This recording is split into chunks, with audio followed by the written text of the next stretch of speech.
This is The Gorge, it's a podcast where my friend Sarah and I gorge ourselves on what's happening in the world of video games and entertainment. The Gorge is brought to you by Patreon. That's patreon.com/thegorge, where for just $5 a month you gain access to not one, but two podcasts.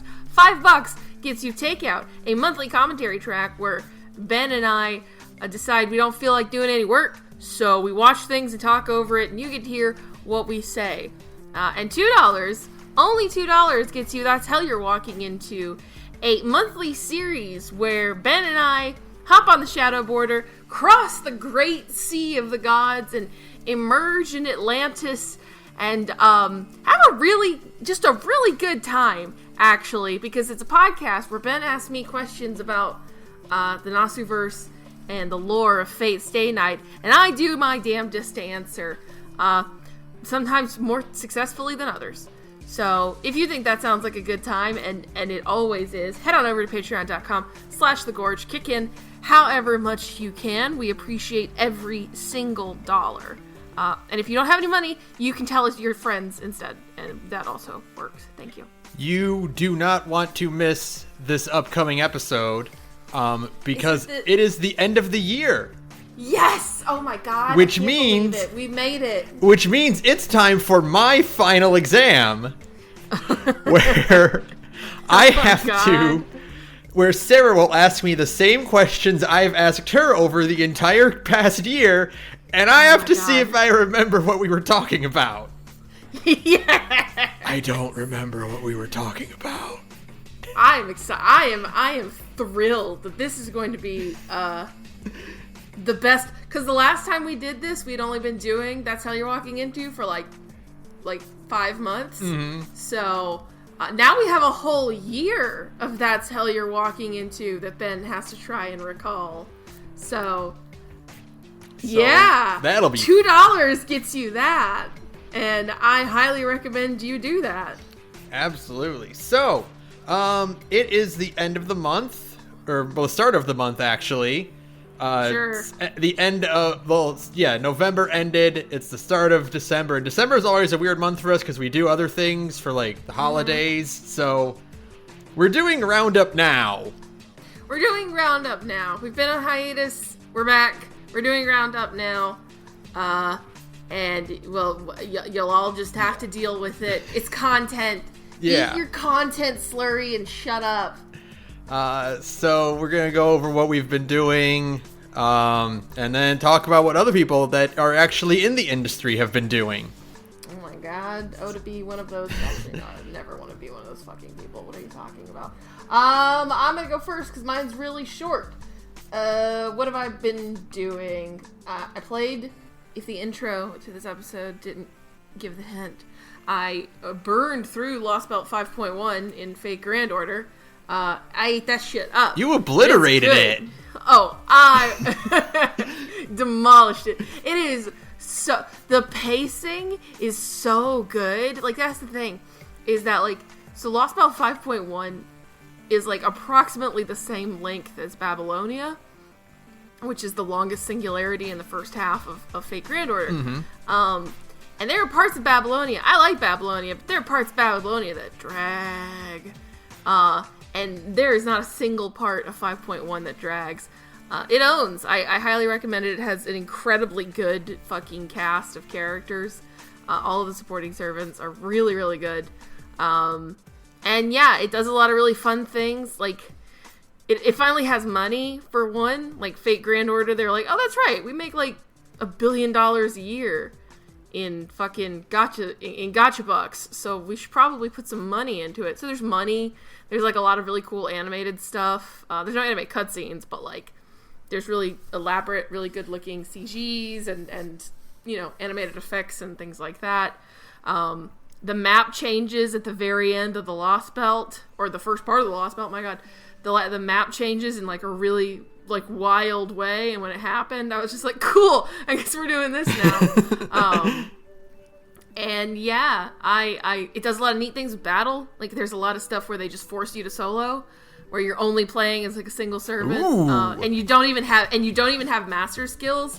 Like, the the servant is off on their own without you, so there's no mystic. So yeah, they're just like, I literally kept dying in one, and you know how if you fail a fight in Fate Grand Order, the message you get is usually like, try again with a new set of servants and craft essences and see if you can figure it out, right? With this one, because like you can't pick the craft essence and you can't pick, like, there's no master skills. The message you get is observe the enemy's strategy and try again. And I was like, okay, Fate Grand Order, I guess we're doing this now. You might as well have just literally said get good. They literally told me to get good. Fate Grand Order told me get good. And I did get good. I figured it out. And I really, really liked it. It does a lot of really cool things like that, and it was just a good time. I can't believe that this is only part 1, because it feels like so much already. But there's like a whole second half of the Lost Belt coming out in April. I'm really looking forward to it. If it's called 5.1, doesn't that imply it's 10 parts? No, because it's like we call it 5.1 because it's Lost Belt Part 1. Okay. We call it Lost Belt Chapter 5 Part 1. Okay. But it's colloquially known as 5.1 because it's just easier to say that. Which it actually does get confusing because there's an event that happens after 5.2 that is like, it's an event, but it's canon, and it's like a bridging point between Lost Belt 5 and 6, and we call that Lost Belt 5.5. Oh, okay. So yeah, number conventions. Gotcha. So it goes 5.1, 5.2, 5.5. Don't worry about it. No, I get it. Kingdom Hearts 2.8. Yeah, you get it. It's Kingdom Hearts rules. We're fully homestuck now, baby. Fully back at it again with the Krispy Kreme. So I enjoyed it. I liked it a lot. It was a good old time.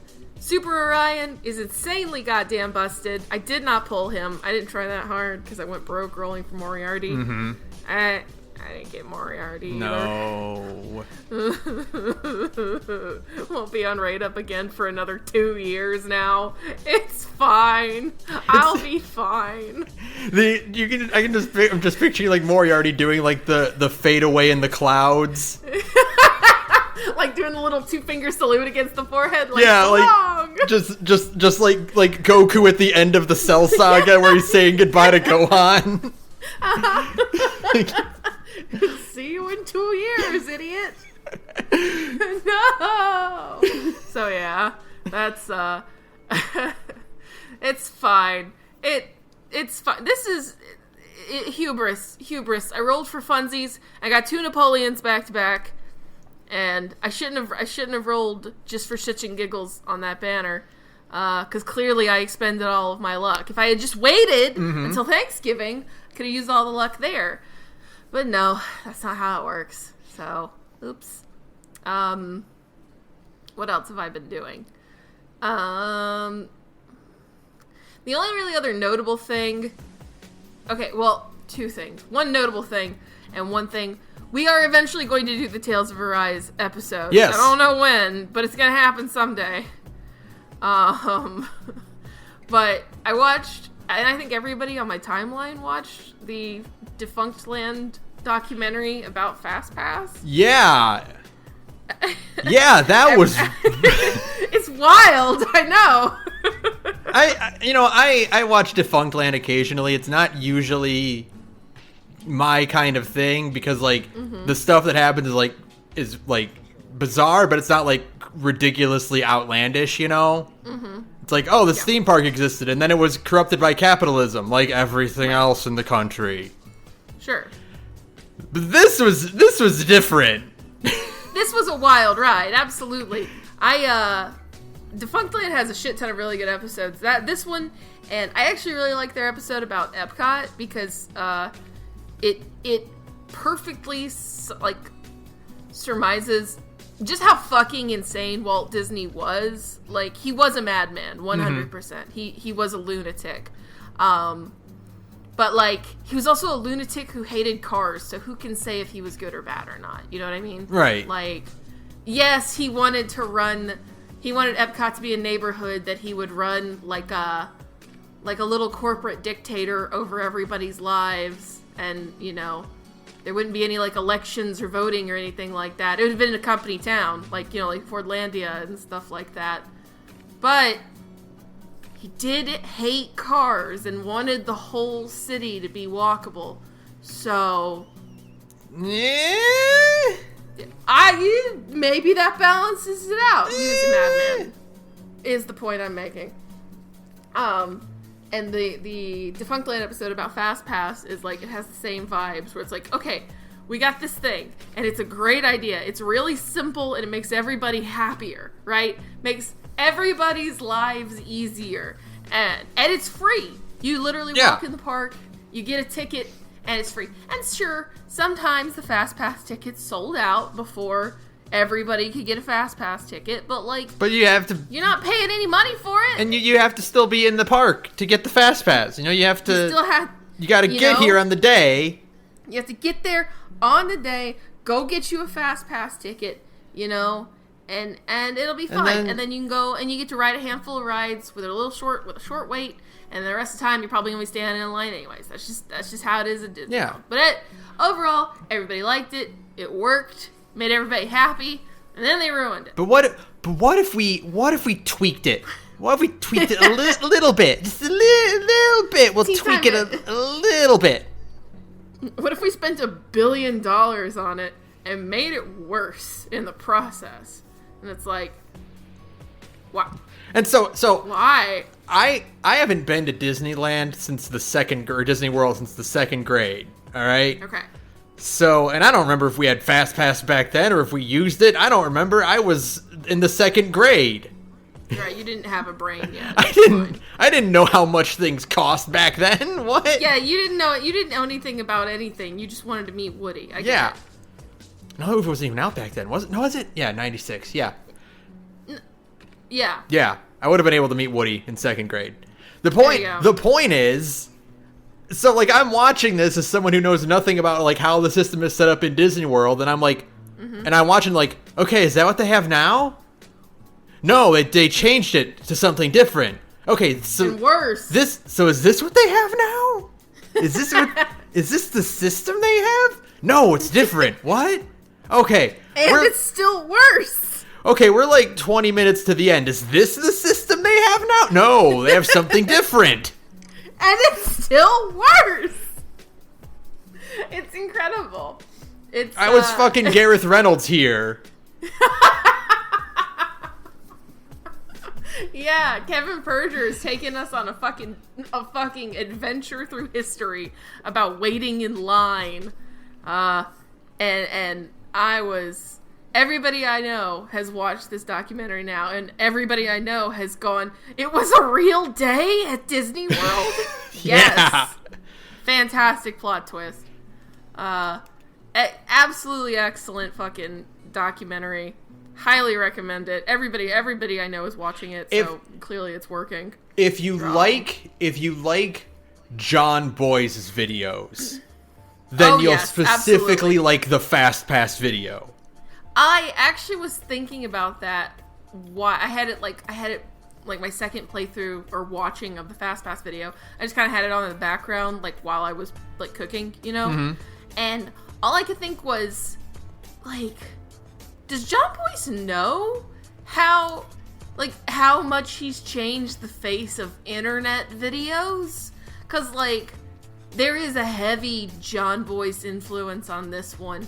And, like, Summoning Salt is really heavily influenced by John Boyce. And, like, a lot of people are. And it's like, does he know? And I don't think he does. John Boyce to me seems like a guy... If I didn't know who John Boyce looked like, I would assume that Drill made his pretty good videos, if that makes sense. I I would just assume that the guy who runs Drill is also the guy who made Pretty Good, you know? Mm-hmm. Like, they have the same vibes, is what I'm saying. And I don't think the guy who runs the Drill Twitter account pays attention to the internet that much either. No, I don't think so either. Remember when we found out who Drill was and we all decidedly collected that no, we didn't? No, we didn't. I actually don't remember that at all, which is good. And then the other thing to talk about real fast, because, I mean, like I said, we're going to do a whole episode about it. I have played some Tales of Arise. Mm-hmm. For extremely personal reasons. I have stopped playing Tales of Arise. I'm not going to go into that on the podcast. Yep. But I did play some Tales of Arise, and we have a problem, which is that right now I don't like Tales of Arise. Tales of Arise. Okay, so I finished it. I did finish it. I will say that out of every Tales game I've played, Tales of Arise has the weakest first and second acts and the best third act. It's weird. Okay. Yeah, that is weird. It's like a reverse Vesperia if I end up liking it. Yeah, because, like, this game starts so weird. I kept going. There were points where I almost quit. And every time I got to a point where I almost, like, quit and had to be like, Sarah, we got to figure something out because I don't feel like playing Tales of Arise anymore. Yeah. Yeah. That's where I'm at right now. Whenever I pushed past that, immediately something happened that made me go, never mind, I'm back in. Right. It's such a weird I don't know if it's bad, but it's weird. I do think it's bad. I am confident that at least the first, like, 5 hours of Tales of Arise is bad. Which is hard because, like, you want people to play the game if it gets better.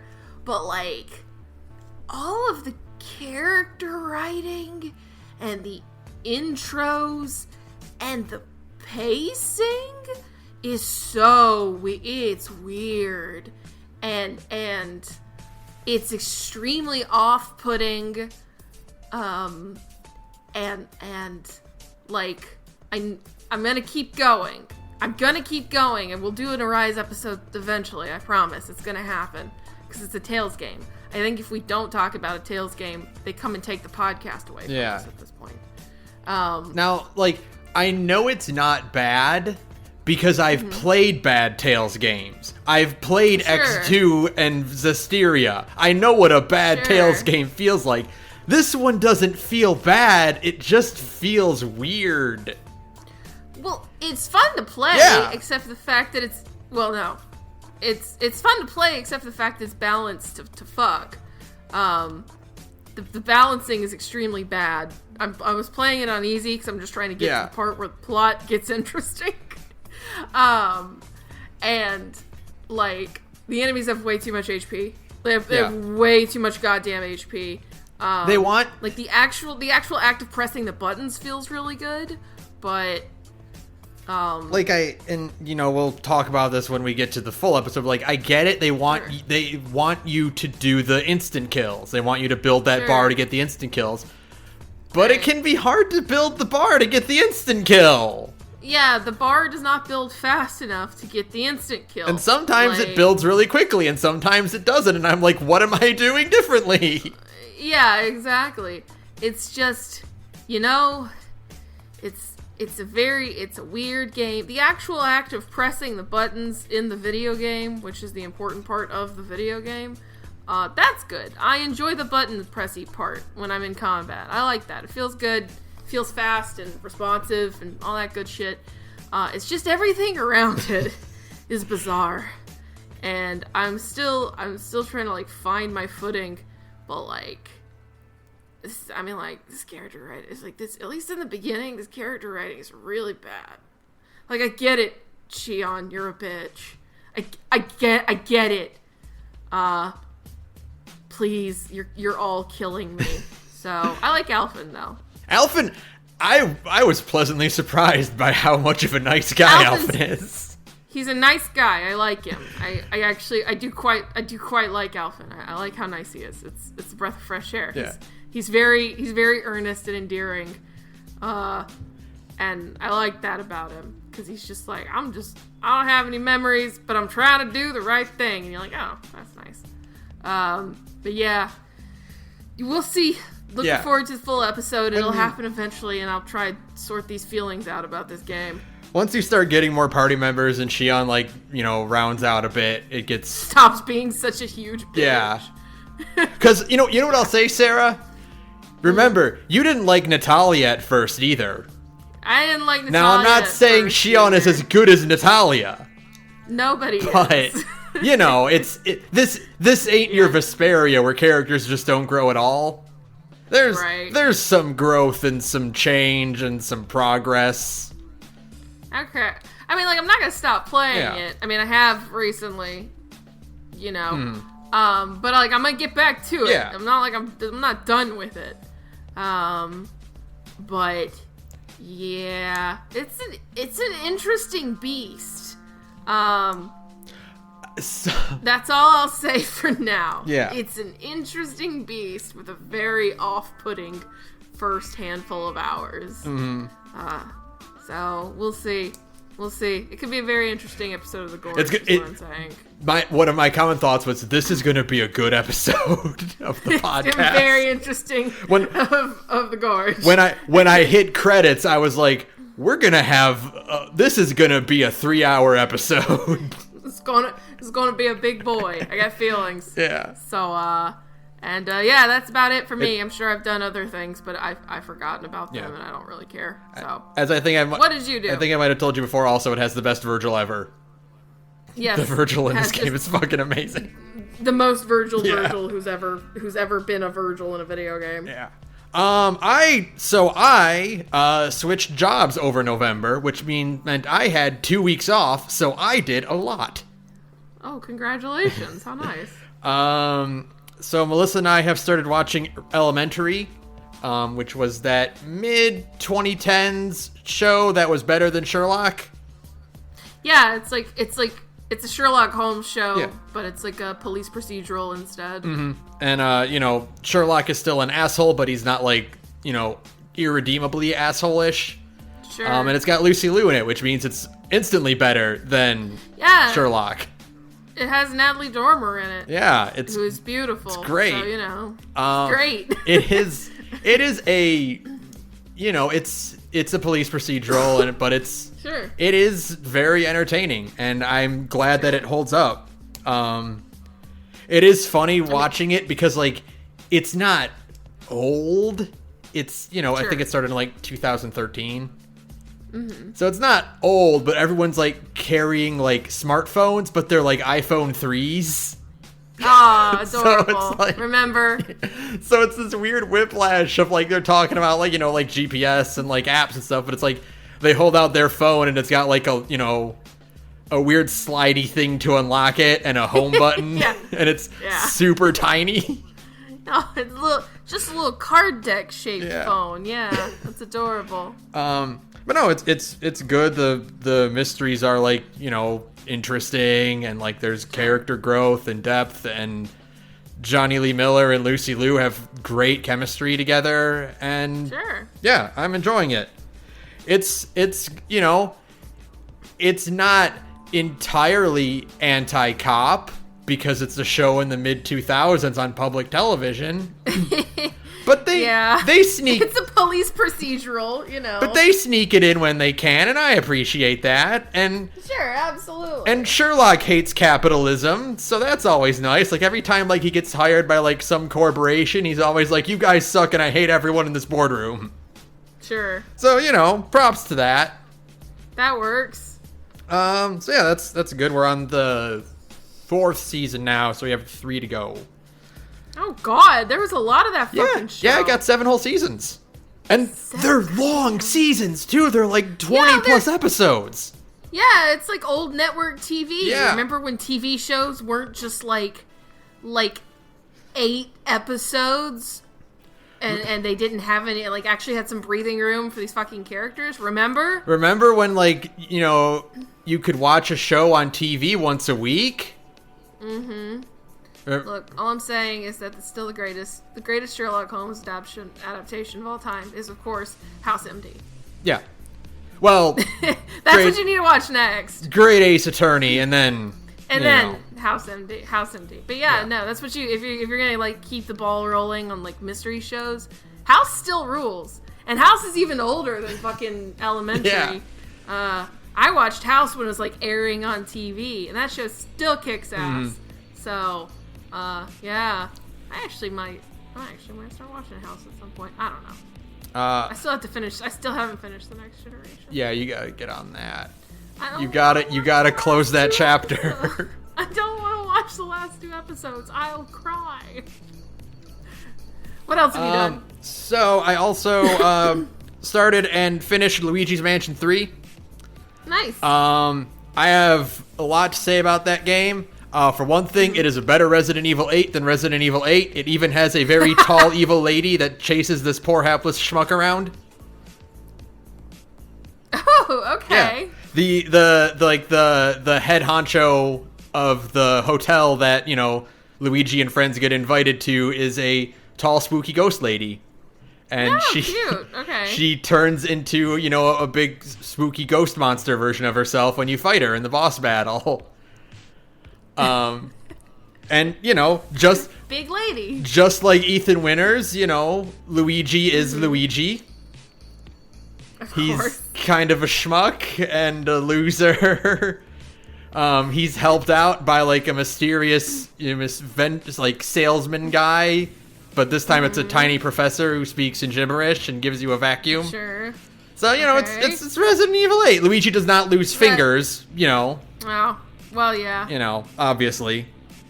If the Mario movie is like the cutscenes in this game, then the Mario movie will be really good. Oh, good. Okay. So they look nice. There's so much just Tom and Jerry slapstick in this game. Oh, okay. That is just like, that's like genuinely like funny and like very indicative of like classic Looney Tunes or like Tom and Jerry like antics. Hilarious. There is a ghost who is a movie director that looks like Mike Stacklasa. I'm pretty sure that's not intentional, but it made me laugh. I mean, it could be intentional. Cat, who knows? Put your feet on the keyboard, cat. Don't, no, stop it. Stop. Thank you. Please. Sorry for the interruption. But my cat was like dangerously close to pressing the stop recording button in the middle of the episode. Please, no. So anyways, continue. It's really, there's a great bit when you rescue Mario, he, you know, because he's like the last one you rescue before Princess Peach, before, you know, fight King Boo at the end. Mario like runs off to, like, you know, do his thing, and you climb up like the emergency staircase at the hotel to get to the roof. And right. Mario just fearlessly just starts doing his standard like high jump wall kicks to get to the top. Yeah. And poor Luigi, because he has the poltergeist on his back, he can't do that, so he has to take the stairs. No. Oh, rip. It's very charming. It's super fun. Like, it, you know, it's for kids, so it's easy, but like every floor of the hotel is like just long enough that it has a gimmick that doesn't really get old by the time you're moving on to like the next floor, you know? Yeah, absolutely. Pacing is important in video games. Yeah, it is. It's like perfectly paced. Like, all right, boss battle. Okay, move on to the next floor. Sure, yeah. They all have, you know, their own gimmicks. One is a medieval times diner. Where you fight like the king, and you have to shoot a suction cup onto his armor and body slam him until his armor breaks and it knocks him off his horse. Okay. You have to fight a gardener, which makes that floor look like a area in The Last of Us where everything's overgrown and like abandoned. That's cute. So you have to fight a gardener who like makes a giant plant grow in the center of it. You have to take his watering can away from him so he stops growing plants. Right. It's all fun and really enjoyable. The only thing I did not like about it was the last boss, who was impossibly hard. Which is that's kids' video games though, and that happens a lot in like kids' video games where it's like I'm having a good time. Why is this last fight so hard? So it's like because the boss is like it's King Boo, and it's like he has different attacks he can do. Like he can stick his tongue out and like he drags it along the ground. You have to use your short hop to get over it. Right. But like the only way you can damage him is if he throws out these like spiked bombs that you have to suck up and then like shoot back at him. Mm-hmm. But it's random which like attack phase he goes into. Oh, and, yeah, okay. And in the second round of the boss fight, he starts a timer. Okay. And if the timer gets to 0, then you lose. Oh. But there's no predictable way for him to trigger like the bomb throwing phase. Mm-hmm. Like you can go like entire minutes without him doing that phase, which is the only way you can attack him. Oh. So there's like no way to force him to do it at all. Right. Yeah. So and it's like Man, and even if he does that phase, because like the game is designed to be like kind of like the camera's kind of on the ground and like facing directly at Luigi, so like you can use the second stick to kind of turn him around when he's sucking things up. Mm-hmm. In the King Boo fight, it goes to a top-down thing, which disorients your positioning, and it becomes really hard to aim. Oh, so like even if he that sucks. Yeah, even if he does the phase, there's no guarantee you'll have time to pick up one of the bombs and then go to him and shoot it at him. Oh. So that's not good design. Yeah, which sucks. That's not good boss design. Which sucks because like every other boss fight is like really fun and enjoyable. Yeah, absolutely. And then you get to this one and it just sucks.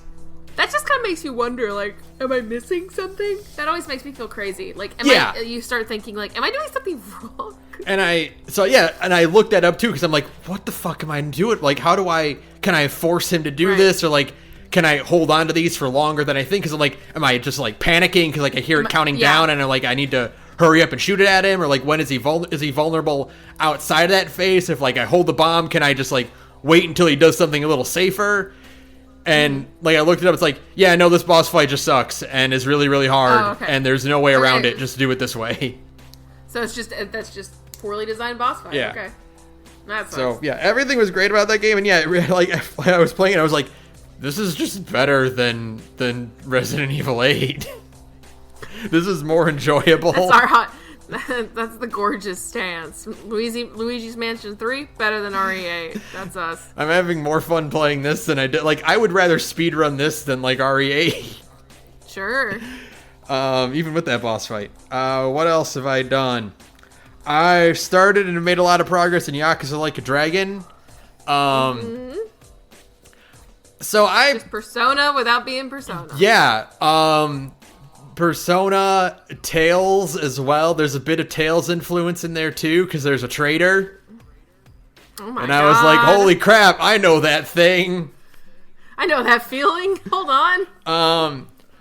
Boy, I have a lot to say about Yakuza Like a Dragon. So I played Zero, and I didn't like the actual combat of Zero. Mm-hmm. I just didn't vibe with the way it felt, but I liked everything around it, like the walking around Kamurocho and like doing side quests and like all the mini games were all great. I just didn't like the core part of it. So, turned into a turn-based JRPG, and it's way better. There you go. Yeah. I mean, that's what it sounds like. They're gonna do that going forward. Yeah. So Yakuza will be turn-based, and I'm hoping they said the next game will have Ichiban in it, and I'm hoping Ichiban just gets 6 games like Kiryu did. Sure. And Judgment will be your traditional beat 'em up style. Right. Okay. Because they put out Lost Judgment, and that's just like Yakuza gameplay, like classic Yakuza gameplay. Right. Like a Dragon has, and I know this is indicative of like every Yakuza game, but I haven't played any of them besides a little bit of Zero. So Like a Dragon has some of the craziest whiplash in tone I have ever seen in a video game. Oh no! Oh no! You can go from recruiting a giant crawfish as a summoner, as a summon monster by calling it on your cell phone and bringing it down into battle, to a cutscene where the homeless guy member of your party berates Ichiban for trying to be like, you know, you guys can do it. You guys can get jobs and move out of this homeless camp, by like forcibly reminding him that like society crushes these things and a lot of people are homeless for reasons completely outside of their control. And it's just a repeating cycle of capitalism and corporations and the government actively suppressing any chance of bettering yourself. Yep, that is definitely a tone whiplash. Yep. Yep, that's it. Okay then.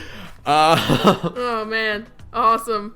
Yeah, fucking fantastic. I love it. I just got to a part where like the party, by the way, JRPG Kings over here, no one in the party is under 30 years old. Yes. It really is the Persona game we've all been asking for. Literally everybody on the internet is like, wouldn't it be nice if we got a Persona game that was set in like college so that we weren't always playing as like teenagers? Because most of the people playing Persona games are adults. Mm-hmm. And it's like, what if we made just a Persona game with adults? Yeah, that sounds awesome. And, okay. And not just adults, but like 40-year-olds. Like Ichiban's 42. Yeah, like adults. Fuck yeah, that sounds awesome. Ichiban is 42, Nanba's 41, Adachi is 59, and Sayako is in her 30s, I think. I don't know her exact age. Hell yeah. Awesome. Fucking great. Kings and queens of the industry. We love to see it, folks. Like you finish a battle and like you see Adachi like lean back and like complain about his back hurting. Yeah, absolutely. When you start a battle, if Nanba's in his homeless guy class, because his class is just homeless guy, like his starting class. Yeah. When he starts off, he does like some squats to stretch before he starts attacking. Oh, I love it. Thank God. It's great. I'm having so much fun, and like it's the plot is like really, really interesting and like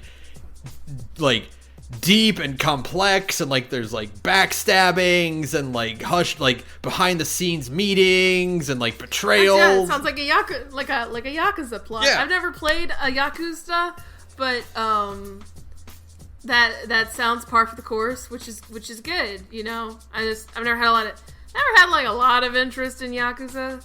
But I think 7 sounds neat. I probably might play 7 at some point. Even though, like, I need to finish Rise. I really want to play Final Fantasy 14. Yeah. It's happening, folks. Just when the servers aren't on fire. Yeah, of course. Yeah, when there isn't 4,000 people in the queue. Yeah. Speaking of Fast Pass. But no, like I have like 2 more quick things. One of the first thing is that like I got to a cutscene that's just like in terms of just like how great the writing of this game is. I got to a cutscene where like the party finally like gets an explanation as to like what's happening behind the scenes and like why a lot of events are popping off. And basically what's happening is like a politician is kind of in bed with the 3 groups, like the criminal groups that are running the city you're in. In order to create what they call a gray zone, which is like, yeah, you know, organized crime runs this place, but there's no like petty crime going on. Like people can feel safe in here, right? And Adachi is like, you know, yeah, that sounds great and all, but I can't really condone his methods. And like one of the guys is like, oh, so you know, even though we have kind of achieved this harmony in this safe haven, you don't like it because of how he did it. Like, you know, you don't think the ends justify the means? And Adachi goes, well, you know. Awesome. Like, yeah, actually, you like, you know, the gut reaction of like, well, you know, we don't want to like condone organized crime, but we can't condone the cool crime of organized crime. But we also can't really be like, yeah, but he did like, you know, he is like keeping a lot of civilians safe in the meantime. Right. It's like, don't worry about it. The other thing I'll say about this is that playing this game, I've several times gone, this is like Kingdom Hearts. Man who has only ever watched Boss Baby watches another movie getting a lot of Boss Baby vibes from this. No, but by that I mean that like this game is unapologetic in what it is. Sure, like, absolutely, it just owns it. Yeah, like even the fact, like, you know, the gimmick, you know, the point is that like Ichiban is obsessed with Dragon Quest, and boy, I want to know how they got away with just saying Dragon Quest in the game. I don't know. I don't know. They must just be on great terms with Square Enix. Yeah, this is a Sega joint. This is not a Square Enix joint whatsoever. And Ichiban is still like, yeah, man, I really like Dragon Quest. And I was expecting like it to be translated into, I like JRPGs. Sure. But even when like, or like go back to Dragon Warrior. Yeah. You know what I mean? Like, but no, they just say Dragon Quest. Yeah. And so, you know, the gimmick is that, like, he loves Dragon Quest, and that's why he says, like, straight up, like, the reason the game is a turn-based is because Ichiban sees the world in JRPG terms. Sure, absolutely. And, like, he's like, I'm better at fighting when I imagine I'm, like, the hero fighting a random encounter. Sure. And, like, the party goofs on him for it, but they're also like, hey, man, if it helps you win fights better, then do it. You know, we'll go along with it. It is kind of fun. like look, everybody's having a good time. It's fine. Like Nanba's like kind of like this really cynical guy, and he doesn't want to like, he's not really like altruistic the way, you know, Ichiban is. But even he's, you know, they're sitting around talking about like, you know, what they want to do when they grow up, even though they're both 40. But because Ichiban spent 18 years in prison and Nanba's homeless, you know, they didn't really get that chance. So he's like, you know, what did you want to do when you were a kid? And he's like, I wanted to be a hero. And Nanba's like, hey man, why not be a hero at 40? Go for it. Sure, fuck it, why not? Like life's too short, do it anyway. You know, you go to Hello Work, which is like, you know, this work for hire program. Like, you know, you can just get, you know, where, you know, people can get part-time jobs or whatever, you know. Sure. And like the old guy running it, like tells Ichiban like, hey, you know, just like in the JRPGs, you gotta start off fighting small enemies before you get to the bigger enemies. So, you know, you gotta do these smaller jobs first before you can move on to the big stuff. Sure. So it's like, yeah, so it's like they're totally owning it, and it doesn't feel like cynical or like, you know, they're making fun of a guy for liking something.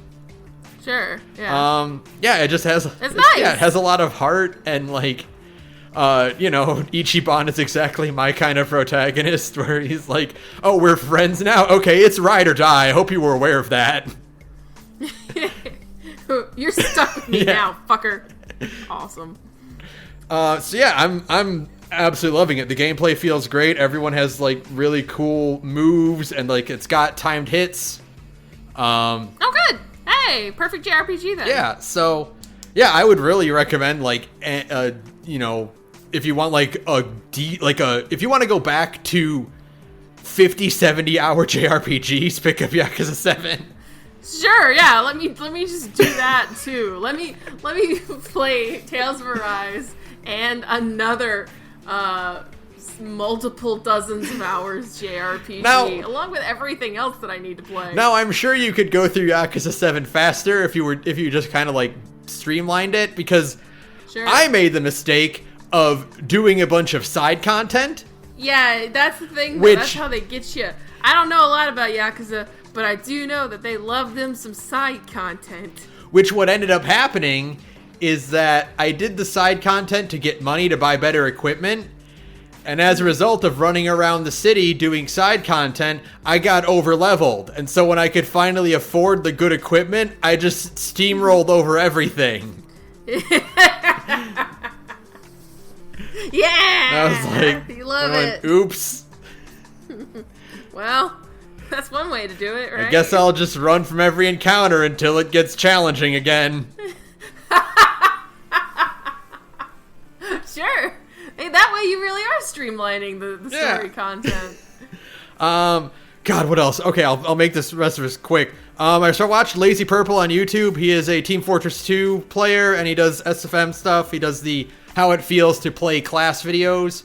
They're really good, and as a result of them being really good, I started playing TF2 again. Sorry. I like TF2. I don't like bots. This game is infested with bots. Yeah. I hate it. It's an old video game that Valve doesn't care about anymore. Sorry, man. So usually it's not bad because like everyone just immediately vote kicks them as soon as they pop up. But like, sure. I'll get in a match where like 3 or 4 will join at the same time, and you can only kick one person at a time. You can only do the vote kick one at a time. And during the holiday season, these bots called Festive Hitmen are showing up, which are just snipers that have auto aim and auto headshot equipped. Oh, great. And they have mic spam equipped, which plays some dude singing Christmas songs badly, but not like, haha, he's doing it badly on purpose. Like, he's trying to sing and he's bad at singing. No. And it sucks, and you can't mute them, and you have to kick them. But if like 3 pop up at once, then you have to do it one at a time. And it sucks. That sucks. But I'm liking TF2. I picked up playing Pyro more, and I'm having a lot of fun playing Pyro. Like I do a lot of NG, Pyro, and Heavy, and like a little bit of Medic. And I love NG a lot. I had a really good match where I absolutely crushed it with just like 1 sentry on 1 point, and like they could not do anything about it, and it was great. Yes. I felt so strong. And yeah, so I'm having a lot of fun playing that again. I started reading Ayashimon, which is my 4th attempt at a new manga on Viz that hopefully won't get canceled this time. You idiot. You know, after Ghost Rider or Time Paradox Ghost Rider, after ICU, after Red Hood, I'm like, this time will be different. You mean you've never read Charlie Brown before? Hold on, I need to try something. Trust me, I won't move the football. Hopefully this one sticks around. Because, you know, remember when I started reading Mashal and I was like, this is just One Punch Man, but it sucks? Right. Ayashimon is just One Punch Man if it was stupid. Okay. So, like the protagonist, it's the same thing as, like, the protagonist is too strong for normal people, so he has to find bigger things to fight. Sure. But instead of the gimmick being he's utterly invincible, the gimmick is he's dumb as fucking rocks, and he was inspired by, like, shonen manga in the first place. So he thinks he's Goku. Okay. So he finds out, you know, oh, the demons exist and they run the Yakuza. And, like, this demon girl, like, wants to start her own office, so, like, she needs to recruit some muscle. And this guy's dumb as a hammer and very strong. So, perfect. Perfect. But instead, like I said, instead of him being invincible, he gets his ass kicked a lot. But instead, he's just like, hell yes! Now I'm all beaten up and bloody, and I can put bandages on and look like a cool hero. I'll be a cool guy, and I'll be even more unstoppable. Like, you hit me so hard it'll leave a scar, which will look cool when it heals. Girls love scars, it's true. So it's really enjoyable if you just like a complete and utter moron who just punches everything really, really hard.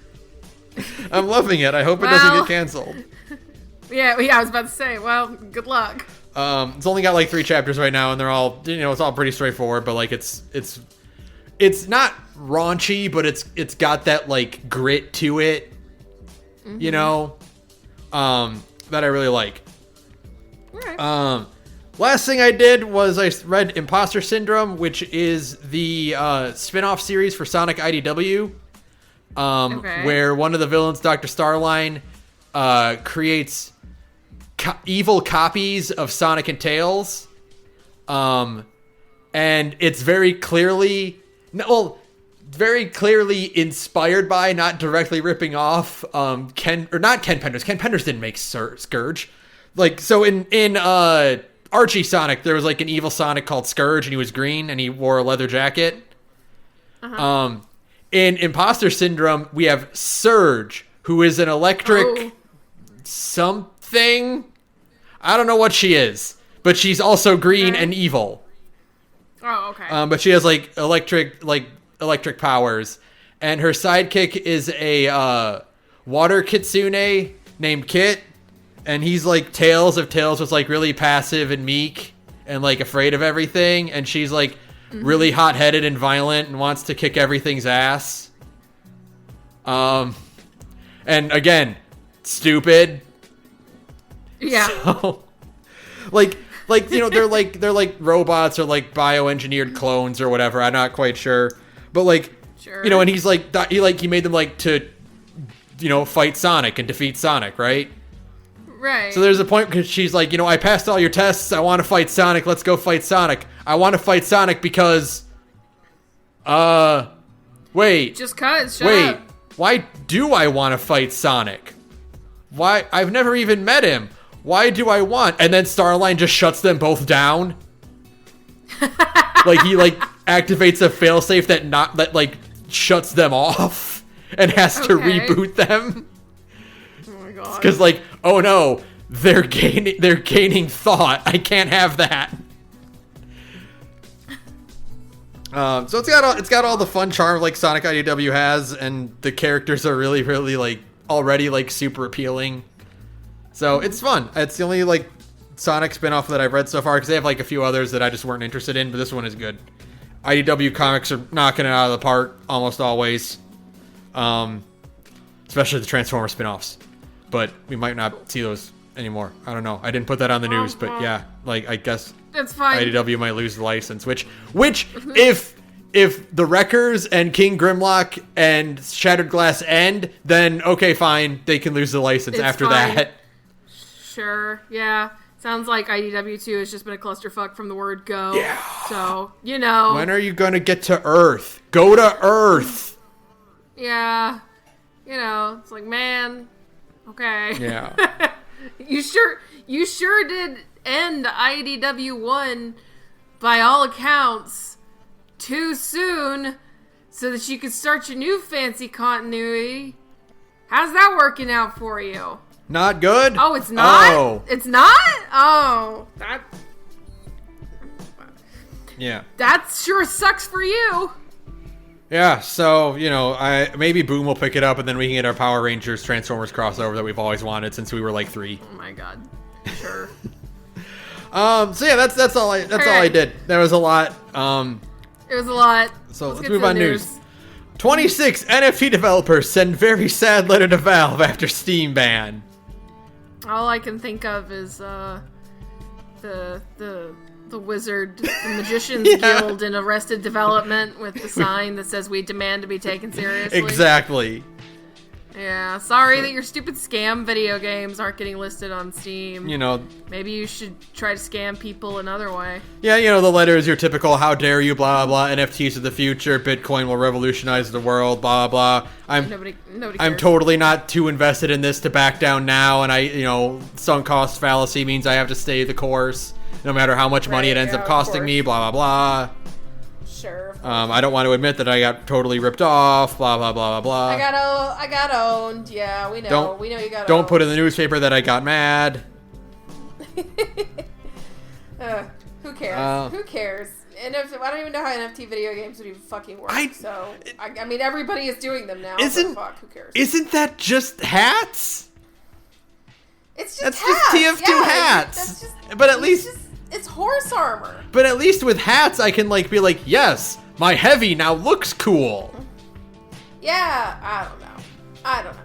So I'm sure somebody could explain it to me, but frankly, if you did try to explain it to me, I would have to tell you that I actually don't care.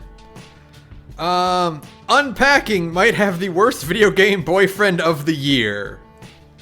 Excuse me? So Unpacking is this little indie game where like the idea is you set up a room in your apartment. It's like it's like playing The Sims without a sim.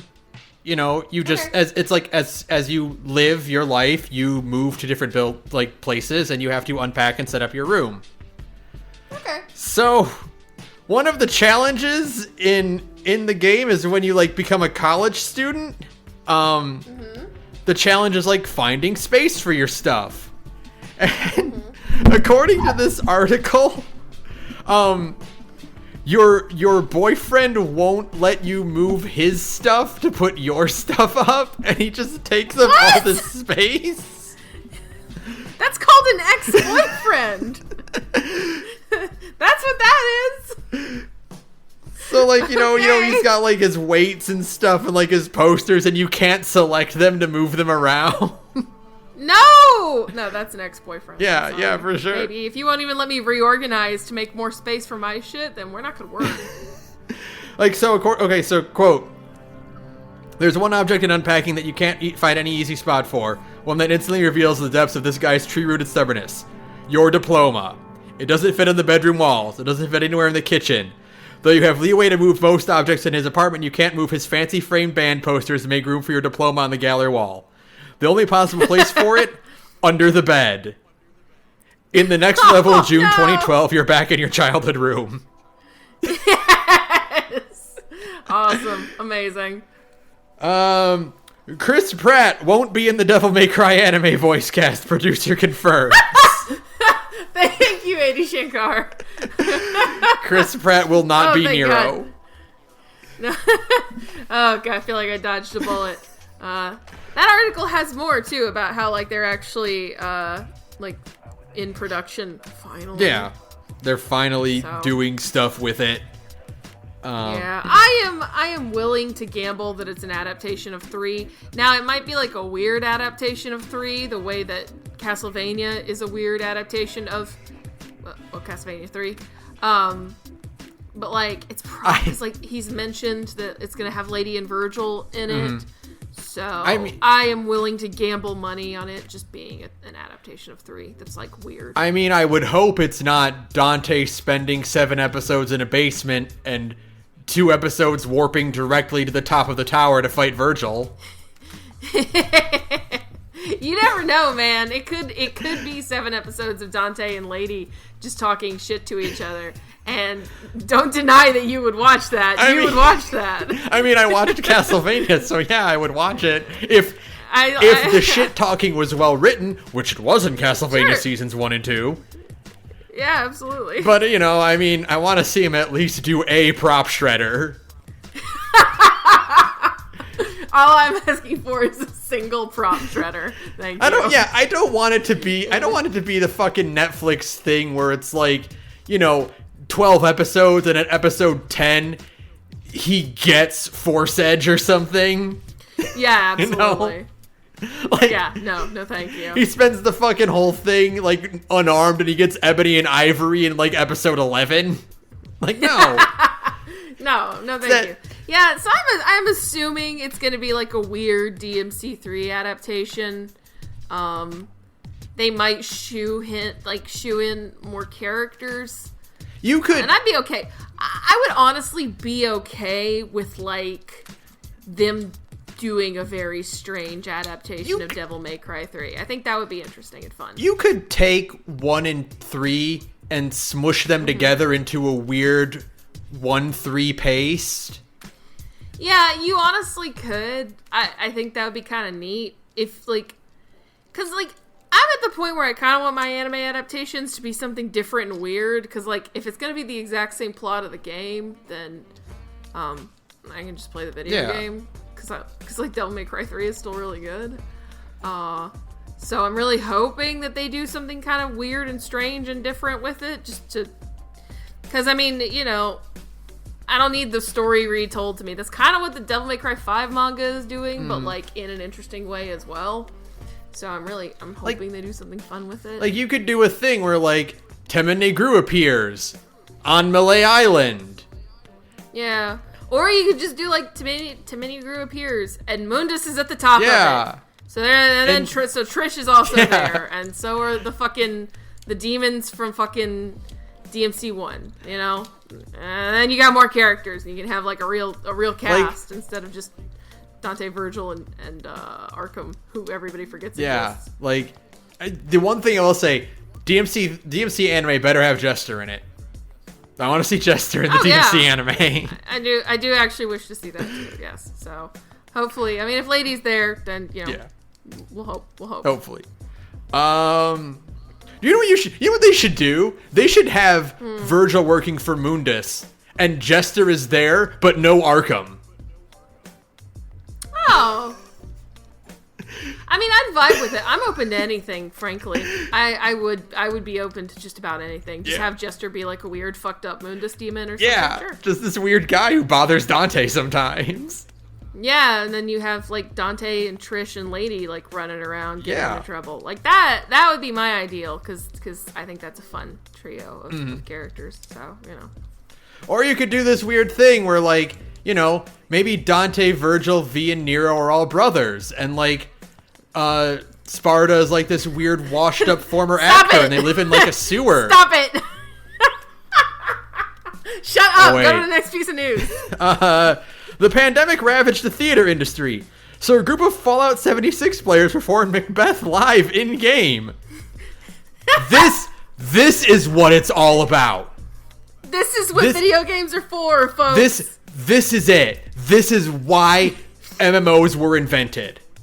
Okay? That's literally so that you could go into Fallout 76 and watch some people play Macbeth. Yeah. That's it. Like legitimately, like this is astounding. This is a fantastic thing. I want to watch this. Did somebody record it? Did somebody get video of it? God, I hope so. Surely. I would actually very much like to watch it. Yeah, like okay, yeah, so there was a video. There was a video of it. Good. Okay. I mean, yeah, that sounds really fun. I mean, that sounds like a blast to me. And yeah, you can just have a bunch of people sit around and watch you do Macbeth and in Fallout 70s. Oh, you know what? That actually is extremely doable with the fucking camp system. Like the settlement building is in 76. Mm-hmm. You could quite literally build a theater to do a play in and just have people come in and watch. That would be awesome. Yeah, it's kind of like the amateur local thing of like, you remember when like Fortnite held concerts and it turned out like instead of it being like a dumb thing, like it was an actual real for life concert that they just put in Fortnite? Sure, it's kind of like this, like local community theater gets together and does a show in Fallout. In Fallout 76, yeah, absolutely. And you know what?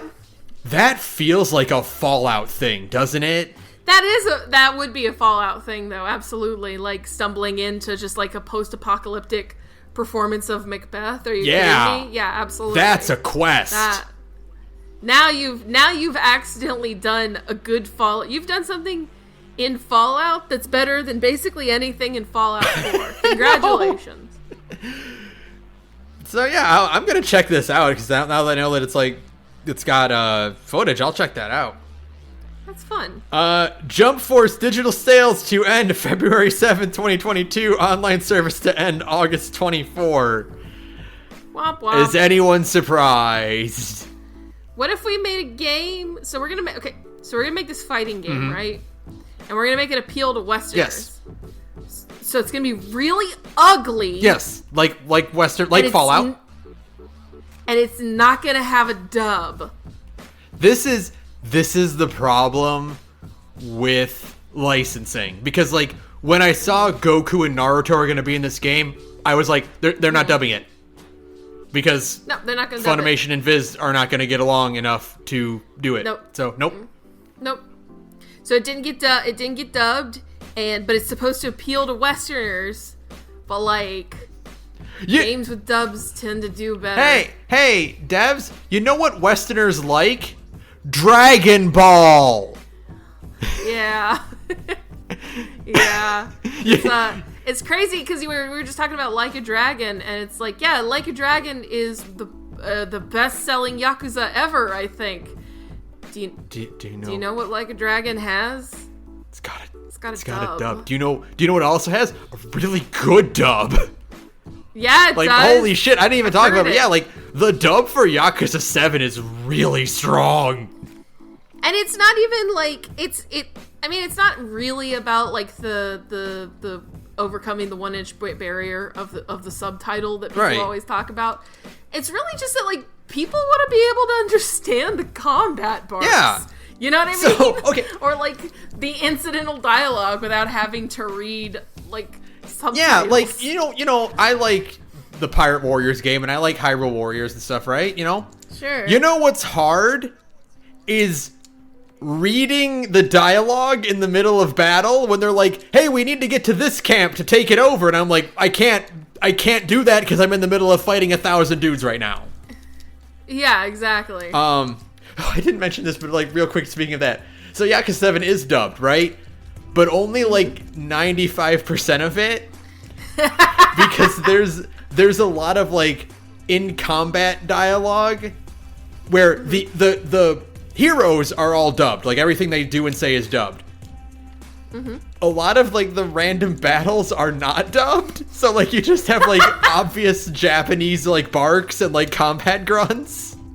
Awesome. That's great. Hey, that's just economical, man. You know, you can leave the grunting and the barking in another language. That's fine.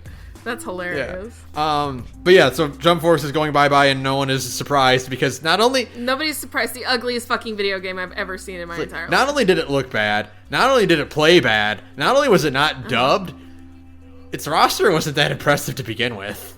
The roster wasn't even you didn't have anyone across the board. You didn't have anyone that's like, wow, holy crap, they got this guy in. Like, it was just like, oh yeah, Goku and Vegeta and Frieza and Jotaro. Like, and Luffy and Naruto. It's like, oh yeah. You did it. Yep. Oh. Horror developer makes hostile Kickstarter update, then apologizes to fans. So the developer of a game called Scorn made a pretty it's your guys' fault this game is not succeeding post on his Kickstarter. Okay. Because like progress is going slow and you know they're an indie team and blah blah, which is those are all like legitimate things. Like, hey, yeah, you know, this is a big game. We're a small studio. It's going to take a while. Every Kickstarter game gets delayed. That's just the nature of the industry, right? Yeah, absolutely. Video games are way more complicated than anybody realizes. So they put out like a pretty harsh like a bit of friendly advice, quote, a bit of friendly advice. If lack of information is so bothersome, just ask for a refund and be done with it. It's just a game. You can play it when it's out if you're still interested. Yeah? Over a year without any kind of update, and then this stop bothering us post. So yeah, it's like, don't say, hey, just ask for a refund, you know, and then get mad when people ask for a refund. I guess. I'm still kind of on the dev side here. You know, I'm still kind of on the dev side here of just like, yeah, it's been a year since an update. That's the nature of Kickstarter. Sometimes people are gonna steal the money and run. It just kind of happens. And sometimes, you know, video games take a while and there's nothing to really report after a year. So, but then they issued an apology and, you know, just, you know, frustration. It was quickly and haphazardly read through the draft and the update and all my wisdom approved it, blah, blah, you know, we're sorry. We did not mean to sound so harsh. So, but, you know, it's just one of those, like, yeah, I mean, I get it. Development is hell and it's rough, but you gotta pretend sometimes. Yeah. I'm still on the dev side here. Basically, just don't say, just ask for a refund. Just don't do that. Multiverses first look official first look reveal. What is this? Those fucking sons of bitches did it. They put Shaggy in their fighting game. Oh yeah, this is the WB Smash. The WB Smash that, clone. Okay. We talked about the Nickelodeon All-Star Brawl and how like it looks fun, but it doesn't have voice acting, and that's going to be a problem for it. And then this one is like, yeah, we have everyone back. Kevin Conroy's Batman. Matthew Lillard is Shaggy. Sure. Because we own everything in the world. Yeah, we have a lot of money and we can do that. We didn't give the devs $15 and said good luck. And to my surprise, this does look fun outside of just like the meme factor. Sure, like, it looks it looks good. I think it's like a free-to-play Smash clone, and then like they're just gonna add characters to the roster as things go on, and sure. If you want Shaggy and Arya Stark to team up against Batman and Garnet, then here's the game for you. Have we got a video game for you? Yeah, it looks cute. It has really good style, like an art style that I really like. Mm-hmm. Yeah. I'm excited. I'm more excited for this than I am the Nickelodeon one because it has voice acting.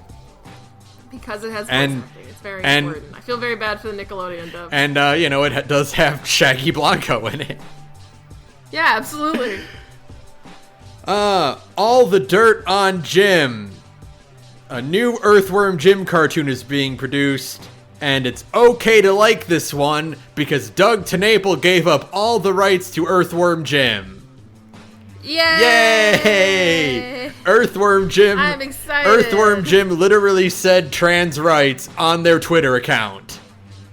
Good. Fuck Doug TenNapel.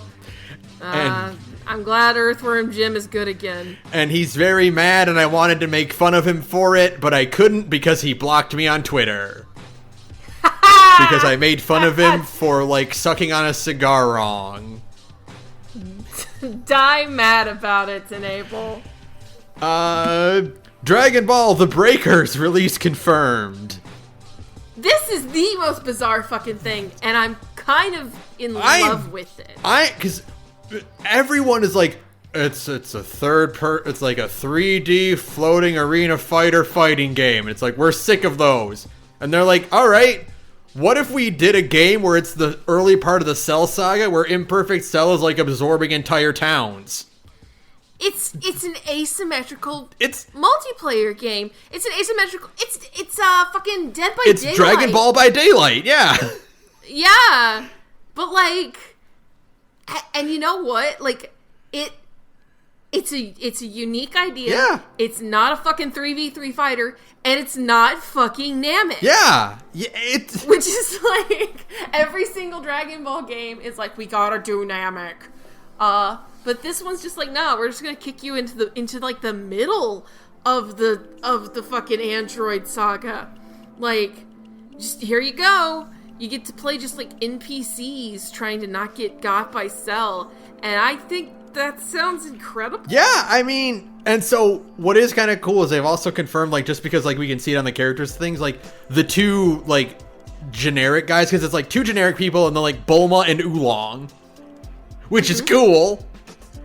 Which is amazing. I hope Oolong can like transform into objects in the environment and hide. God, yes, to hide, surely, right? Like a weird fucked up prop hunt. Yeah, that'd be so cool. Oh my god, please. So the two NPCs have Time Patrol logos on their outfits. Oh, so sick. This okay, so is part of Xenoverse. Awesome. That is actually very cool. Okay. Yeah, I think this looks like a ton of fun. I mean, yeah. If it's not too expensive, I'll probably grab it because I think it looks neat and it'd be fun to play with friends, and it's just a unique concept. Yeah. It's finally somebody doing something interesting with a Dragon Ball game, which I don't think has ever happened. Ever. Yeah, like, they've done RPGs, they've done, like Kakarot is like a single player like action game, but it's still kind of built off of Xenoverse's bones, which Xenoverse is built off of Budokai Tenkaichi's bones, you know? Sure, yeah. Yeah, so this is like the first one that's like, let's do something completely different than just like an action fighting game. Yeah, it's fun. And so I think they've already shown like, you know, you'll also do Frieza and like Majin Buu and like probably some other like, you know, super villains or GT villains at some point. I think that's really cool. I actually like that a lot. I think it's a neat idea. It's something, like I said, it's something different. Thank God. Let's see here. Next we have open world horror game Wronged Us announced for consoles and PC. I hadn't heard of this. So I watched the trailer for this. It looks like a horror-based Death Stranding. Like that kind of like third person thing, like open world type thing. The visuals, like the visual looks really interesting. Like the zombie style, like looks really creepy and unsettling. It's like, doesn't look like hordes, you know, it looks kind of like just like a few occasionally, but they're all fucked up and weird. Sure. You're walking around this town and like everything is overgrown, but not like completely overgrown. Like people still live there, but like they're obviously not taking care of everything. Right. Yeah, I'll show you the trailer for it after this because like it does have a PS2 grime with like PS3, PS4 like fidelity. Okay. Yeah, that sounds interesting. Yeah, send me the trailer after we get done here. I'll watch it. New World bots are stealing all resources and tanking the economy. So we had a Fallout 76 article about how a cool thing is happening in 76, and New World appears to have just stolen the crown of completely busted, falling apart at the seams MMO. Yeah, absolutely. Because, like, everything about New World is just like, oh yeah, this thing entirely fell apart and no one can do anything about it. It sounds like the bones of New World. Like, Fallout 76 is still just running off of fucking Gamebryo, you know? So, like, ultimately, with enough patches, you will have a video game that mostly functions, kind of. But it's still kind of fun to play, you know? It sounds like the bones, like the marrow of New World has gone bad, and there's really nothing you can do. Like every part of it is made of something that's broken, so there isn't really any way to fix it because you'd almost have to like remake the game at that point. And so every time we hear something new about New World like being fucked, it's very funny because it's Amazon failing, and we all love Amazon failing. Amazon definitely thought they could just throw money at a problem until it made a good video game. And that's actually not really how it works. You just have to like have people who care and stuff, and have like a good game concept. And nothing about New World sounded like a good game concept. So this does not surprise me.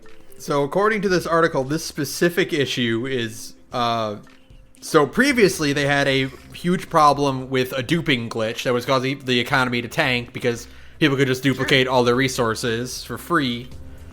So it sounds like this as the next step, which means that bots are just farming these materials, and the economy is falling into the toilet for a different reason.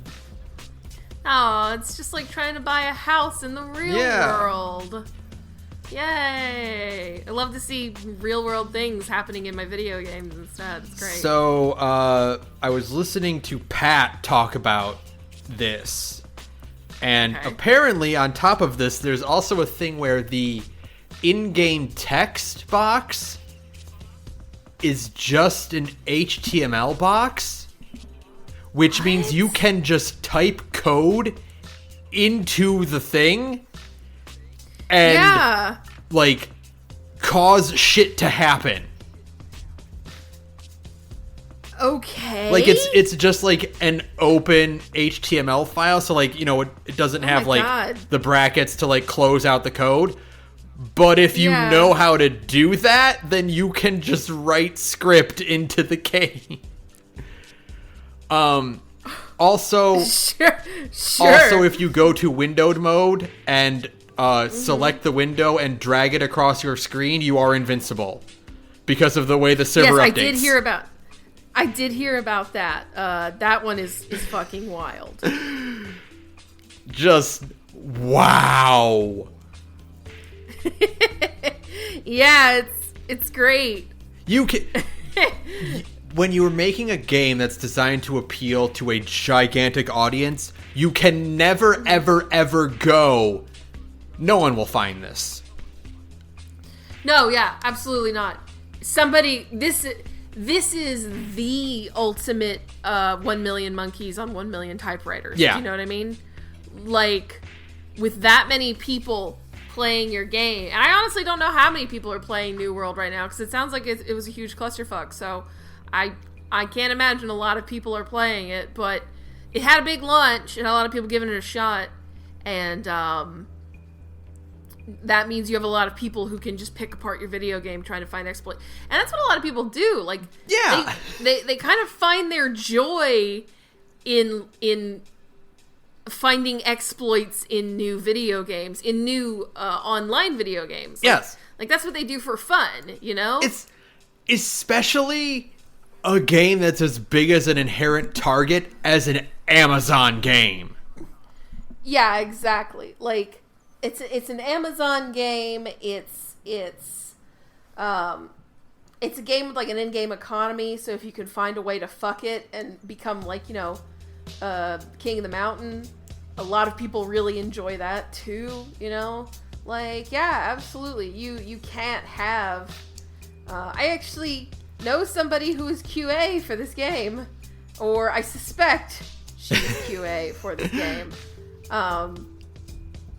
And I mean, like, I am sure QA knew how fucked this game was, and the devs either just didn't care or didn't have the time or the resources to fix it. It was just like, nope, we gotta get this out the door, you know? So, yeah, I feel very sorry for everybody involved except for Amazon themselves. Yeah, so, there are the occasional, like, giant glitch that gets discovered that's like, okay, no, the devs didn't know that it would get this bad, or, like, you know, they didn't foresee this, and, like, oh, you know, things happen, and now it's kind of like an infamous thing. There's that, you know, you get bits where, like, speedrunners will, like, have the devs of a game, like, you know, in their audience, and it's like, oh yeah, if you do this, this, and this, and we can bypass all this, and the devs go, what? What? Huh? People knew about this. People knew, like, this was so fucked, and, like, every QA was like, you gotta fix this, and Amazon went, nah, no one will find it. Nah, no one will find it. Nobody has the time or resources, but it's such an easy thing to find. Who would want to make us, Amazon, look foolish? The most heinous company in the world. Surely not. Yeah. On the flip side, Stardew Valley future-proofed in latest update with much more to come. So, Stardew Valley got a maintenance update to they say future-proof, which where was the quote here? Includes some quality of life implemented with version 1.5.5, quote. These includes a buyback method option in case you mistakenly sell something, provided you reclaim it in the same shopping session. Carrying over some settings and preferences into new game saves. They're also future-proofing it for mods. Oh, that's nice. So that mods don't break when the game updates in the future. Sure. Yeah, because Concerned Ape is putting out a new game. I mean, I don't know how far out it is, but Haunted Chocolatier is a video game that's going to happen soon. So eventually, you know, support for Stardew Valley will probably taper off. Like, it kind of has to after a certain point, you know? Like, you can't keep working on the same game forever, as much as I'm sure people would like that. Right. So you do have to kind of future-proof it to a certain degree, so that mods will still keep functioning even after Concerned Ape stops supporting the game. So yeah, that makes sense. That's good. Yeah. The world's two top chess players are stuck in stalemate hell. Oh no. This sounds like a John Boy's article. So the FIDE World Championship is currently entering Game 6 with 0 wins for either competitor. Oh no. This is literally fucking Goku and Vegeta just like powering up and like matching each other's energy perfectly. And just like no one can make any progress because they just keep stalemating each other.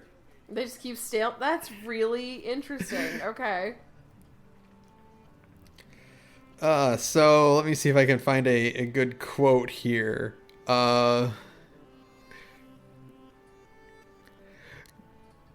just play just 6 whole games where nobody wins. So they're talking about how like now they're learning from like supercomputers because computers don't. Chess is mostly won by human error, right? Like that's just how the chess is such a solved game that it's only human error can result in a loss at this point. So, quote, actual checkmates when they do occur at this top tier are generally owed to human error, but as Rotor succinctly puts it, these players simply haven't made mistakes. No, so they're just playing each other to stalemate because they're both too good at chess. What do you do when that happens? So do you flip a coin and say like, "Oh, this guy wins"? What you need to do is, it's time to patch chess. It's time to rebalance chess. Oh yeah, you rebalance chess. That's what I would do. I would change the rule. If you have 6 games of stalemate, you change the rules and now say like, oh, well, the knight can go anywhere on the board as well, or pawns can now backdash. Like yeah, absolutely. Like that's what you do, because that's the only way. Otherwise, everybody knows what everything does. We're making chess tournament edition, and so we're adding M. Bison, Vega, and Balrog. Super Chess Fighter 4 Arcade Ultimate Tournament Edition remastered. Yeah, we need Super Chess Turbo.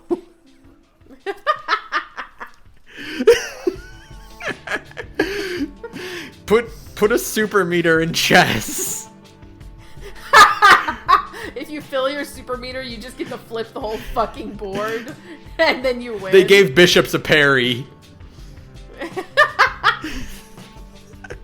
Oh god, do a perfect parry, and if you hit it at the exact time, you kill the queen from anywhere on the board. Yeah. Queens have been nerfed and kings got a buff finally. It's been so long. Oh my god, King's got an animation update. Oh my god. Yeah. Just start thinking of it in FGO terms instead. Yeah, that Queen's new buff lasts 3 whole turns instead of just 1. It's really fucking busted. Actually. Queen is a 5-star. Oh my god, that's a servant idea. Servant? Just the queen from chess. Oh my god. Oh god. So yeah, that's 5-star rule. That's just what you do is you're so good and your opponent is so good that neither of you are like screwing up. I mean, that's like legitimately when you have to change the rules. Because, like, otherwise, or you just wait until... Or what you do is you make it an endurance thing instead, right? Because what you're doing is letting everybody get a decent night's sleep before the next game.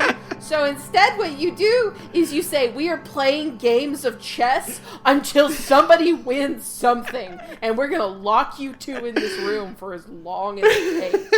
You know? So eventually somebody will be sleep deprived enough to fuck up, and then you have your chess master. That sounds like some shonen anime bullshit right there. Absolutely. Just fucking like, you can just see the spiky haired protagonist. Just like in his mind, he's like, I can't outthink him. I've just got to outlast him. go longer. And then, they play chess for like 36 consecutive hours until somebody either passes out or somebody loses. That's how it's gotta be. The girl member of the team is in the stands, and she's like, Why is Kashi-kun just sitting there? And his grandpa has to be like, he's playing the long game. He thinks if he can hold out long enough, his opponent will make a mistake. Oh, God. It's a chess anime, but it's shot the same way as fucking a sports anime. That's gotta exist. Right? I mean, I'm sure there is a chess manga. I don't know if it's got adapted to an anime or not. Surely to God. I can only picture it having the budget of like a Beyblades. No, it either has the budget of a Beyblades or it's as like lavishly animated as Haikyuu. Yeah. You know what I mean? There's no in between. It depends on which 5-year period it came out during. Uh-huh.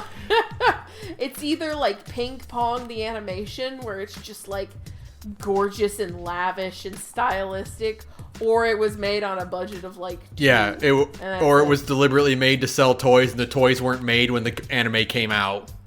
Yep. Like yeah. Inside the surprise Chrono crossover event that has fans buzzing about a remake. Another Eden fucked up. Let's go! Chrono Cross remaster is happening. Chrono Cross is very clearly getting a remaster. Yes. Like they've been talking about it, like they've been hinting at it for a while. Like, you've been hearing rumors about it forever, but sure. You don't put out an elaborate video like this for a crossover event with a mobile game if you don't have something in the works. Something's coming out. This is the preamble to like reminding people that Chrono Cross existed. So, would you like to finally be able to purchase this video game? They literally have never done a re-release of Chrono Cross except for a single. You could buy it on the PlayStation Vita. So, and it. Like they've never done a re-release of Chrono Cross. Like the way Chrono Trigger. Yeah, and the Vita version didn't have the quality of life stuff that's like kind of like ubiquitous with PS1 JRPGs, like Square JRPGs getting ported to later consoles, like the fast forward button. It was just It was literally just the game. Like there were no quality of life anything. So like Chrono Trigger has gotten. I know that the PC version, I think it's pretty decent now. I think it's been patched to the point now that it's like a functioning. Like, it's an acceptable version of Chrono Trigger at this point. It's still inferior to just the SNES cartridge. Like, it still does not look, like, as good as the SNES or the DS version. But, like, yeah, it's acceptable to play now. It's acceptable. I wonder if there's, like, can you mod that? I wonder if it's been modded to be better. What they should do is, after the FF6 Sprite Remaster comes out, is just do the same thing for Chrono Trigger. Yeah, do a Chrono Trigger Sprite Remaster, and then everybody will be happy. But the point is that, like, you have many pretty modern ways to play Chrono Trigger. Even the DS version is that they printed a shit zillion versions of that game, so it's actually pretty affordable to get. Yeah, you know, so like, it's still like. There are still modern-ish options to play Chrono Trigger. There are no modern options to play Chrono Cross, no, at all. There's literally, unless you're running it off an emulator, of course. But like there's no modern way to play Chrono Cross. Like you either play it on the original discs. You play it on the Vita store that I don't even think you can access from a Vita anymore. You have to buy it off your computer and then open it on your Vita or something. I don't know. Or that's it. That's all you got. That's all you got. You basically have two options to like do it legally. And of course, there's obviously the illegal way as well. But you know. But I mean, I want quality of life stuff. I want a fast forward button. I want an insta save button. I love Chrono Cross. Chrono Cross is an extremely divisive game. Someday we'll do an episode on that. That was in the works for a while, and a bunch of other video games came out. And so Chrono Cross kind of got put on the back burner, which is unfortunate. I really like Chrono Cross a lot. I do think it's actually a good game. The problem is that it is a Chrono Trigger sequel, and if you like Chrono Trigger, or I suppose I should say, if you played Chrono Trigger first, you're not gonna like Chrono Cross, almost certainly. I would bet money on If you saw Chrono Cross and thought, I like Chrono Trigger and want to play more Chrono Trigger, you will not enjoy Chrono Cross. Right, you're gonna be in for a bad time. But if you're me and your first Chrono game was Chrono Cross, I love Chrono. I think it's incredible. I do just legitimately think it's an incredible video game. It's so weird and unique, and its vibes are immaculate. Must a video game be good to be good? Is it not enough to just have good vibes? You know how I was talking about how, like, Arise is a weird game? Mm-hmm. It's not as weird as Chrono Cross is. No, I don't know about that. I think the intro of Chrono Cross is a whole hell of a lot better than the intro to Tales of Arise. I mean, for sure. Like I said, I didn't say it's bad. I said it's weird. It's weird. Arise is a weird game. Chrono Cross is a weirder game. They were like... It's a very weird video game. They were like, what if you didn't level up individually? What if your party leveled up as a unit, and then enemies leveled up too, so there's no real reason to actually level up? And I went, okay. It's a funny little beast. It does a lot of neat little things. Spells are consumables, but only per encounter. Yeah. And yeah, the stacking system, like where it goes in a slot, determines its power. I mean, it's odd. Don't get me wrong. It's odd. It has 38 playable characters, so nobody is really that developed. Also, you heal after every battle, so you never have to worry about healing outside of combat. Yeah. Yeah. Which is great. So you heal outside of battle, and like... There's just... Chrono Cross is a game, which I'll say... I guess the way I can put it is... Chrono Cross fixes a lot of things that aren't problems in JRPGs. Yeah, that's a good way of putting it. But it's still like it still fixes them. You play it and you're like, oh, that's not bad. But you're also like, but it was never really a problem either. We fixed the leveling up system in RPGs, and it's like, well, that wasn't really a problem. I mean, this feels fine, but that wasn't really a thing we needed to solve. That was a solved problem. We worked out leveling up in JRPGs basically from the beginning. Like, okay. Yeah. I mean, yeah, I guess you've eliminated micromanaging. No, we fixed micromanaging. No, that wasn't really something that needed to be fixed. You changed it. You did something different. No, we fixed it. Yeah. It's a very weird, interesting little video game, and I love it. I think it's fantastic. Like I said, its vibes are immaculate. It has great art design. Has probably the best soundtrack in any video game ever. It's fucking great. The soundtrack in that game is incredible. It's fucking incredible. It's immaculate. Because it just, again, it has such good vibes. You're just like, ooh yeah, tropical music. You're just kind of like going along with it. You're really feeling yourself. I love it. I mean, it's weird. Yeah. And it gets weirder.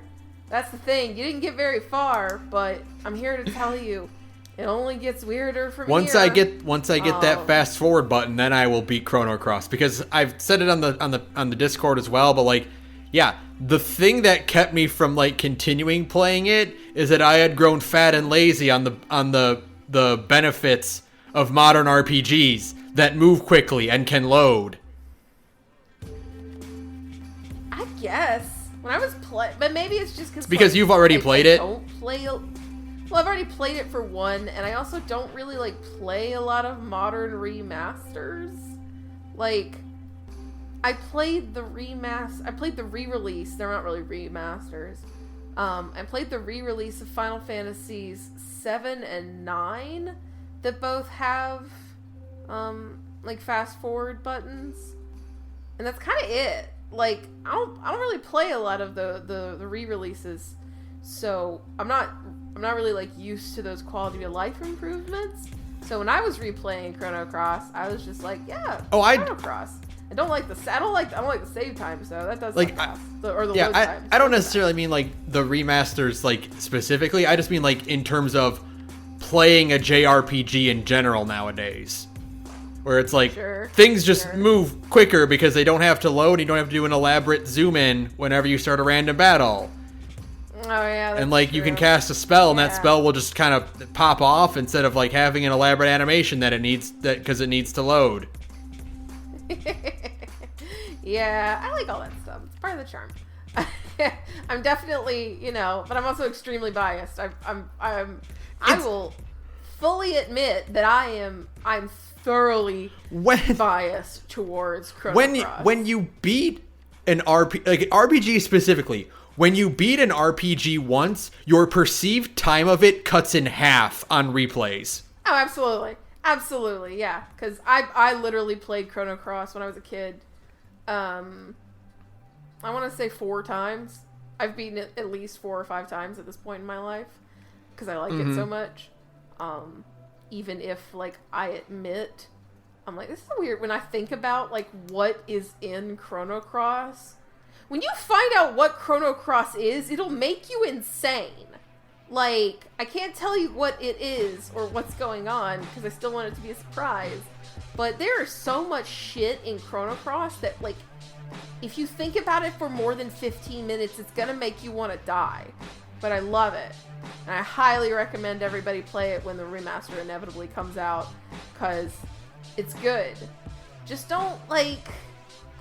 The problem is that you can't really turn off... Like, I wish I could just say, like, don't go in with the expectation of it being a Chrono Trigger sequel, because it does make references to Chrono Trigger.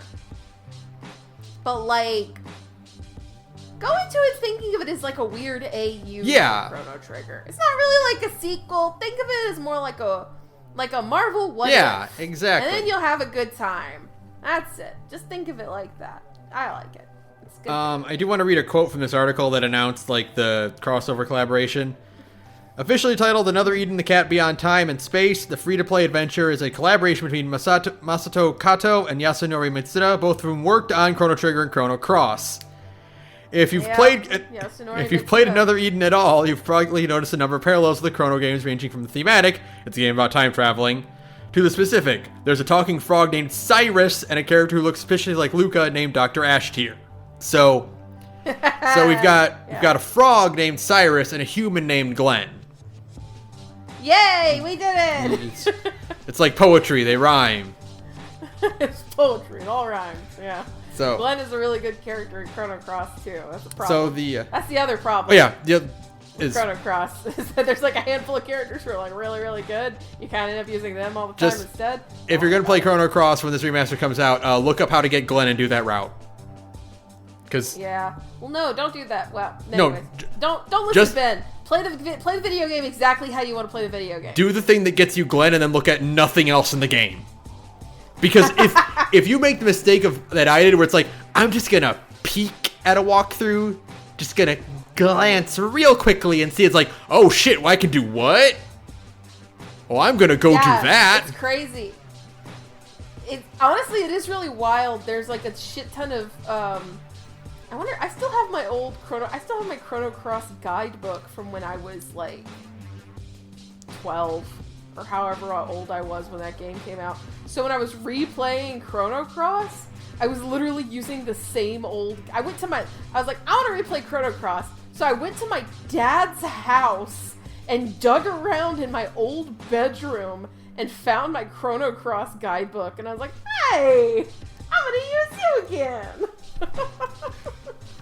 And it's great. There's so many, like, secret things in that video game. And I love it. You will go insane if you try to do all of them, though. So just play it and enjoy it on your own. But get Glenn, because Glenn's cool. Cool. Anyway. The event, just to be clear, the event has Surge, Kid, and Harl in it already. And hints of other characters that might show up as well. Oh my god, they're really gonna do it. Let's fucking go. One more article of news. Speaking of, like, crossing over to different dimensions. Spider-Man Across the Spider-Verse Part 1 first look teaser trailer. Fuck yeah! Holy shit! It looks so good. Remember when we were excited about No Way Home?